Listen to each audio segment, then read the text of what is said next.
Video பார்க்குற எல்லாருக்குமே வணக்கம்.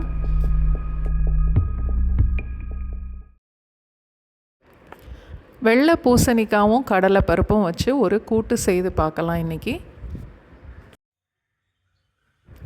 1/4 கப் அளவுக்கு கடலைப்பருப்பு அரை மணி நேரம் ஊற வச்சுட்டு ஊற வச்ச தண்ணியோடவே குக்கரில் சேர்த்துடலாம். அதோட 1-1.5 கப் அளவுக்கு எக்ஸ்ட்ரா தண்ணியும் சேர்த்துட்டு 1/4 டீஸ்பூன் மஞ்சத்தூளும் சேர்த்து அடுப்பை லோ ஃப்ளேமில் வச்சுட்டு குக்கரில் 7-8 விசில் வரைக்கும் வச்சுட்டு அடுப்பை ஆஃப் பண்ணிடலாம்.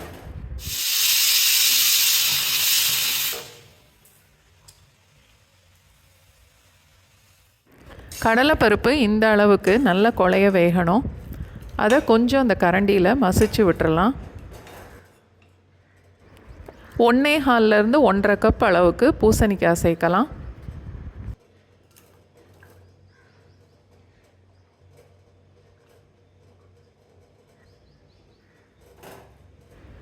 பூசணிக்காய் வேகிறதுக்கு பருப்பில் உள்ள தண்ணியே போதும். பருப்பில் தண்ணி இல்லைன்னா 1/2 கப் அளவுக்கு மட்டும் தண்ணி சேர்த்து வேக வைக்கணும். குக்கரில் ஒரே ஒரு விசில் வச்சா போதும்.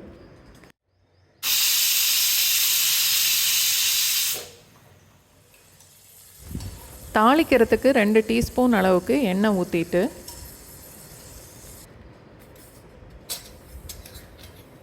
அரை டீஸ்பூன் கடுகு, 1/4 டீஸ்பூன் உளுந்தம்பருப்பு, 5 இல்லை 6 சின்ன வெங்காயம் நல்லா பொடிசாக வெட்டினது, ஒரு கொத்து கருவேப்பிலை, அதையும் இப்போ எண்ணெயில் சேர்த்து வதக்கலாம்.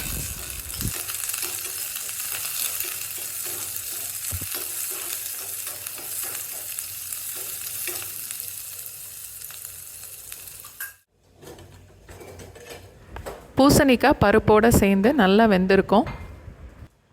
தேவையான அளவுக்கு உப்பு, 1/4 டீஸ்பூன் மிளகுத்தூள், 1/4 டீஸ்பூன் சீரகத்தூள்,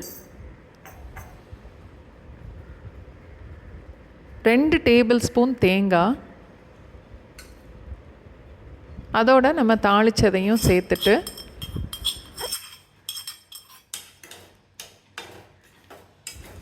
நல்லா கலந்து கூட்டு கொஞ்சம் கெட்டியாகிற வரைக்கும் கொதிக்க விடலாம்.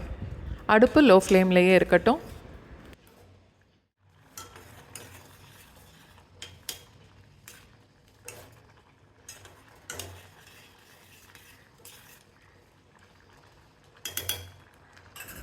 எல்லாம் சேர்ந்து நல்லா கொதித்து கூட்டு இந்த அளவுக்கு கெட்டியானதுக்கப்புறம் அடுப்பை ஆஃப் பண்ணிடலாம். மல்லி இலை இருந்தால் ஒரு டேபிள் ஸ்பூன் மல்லி இலை கூட சேர்த்துக்கலாம்.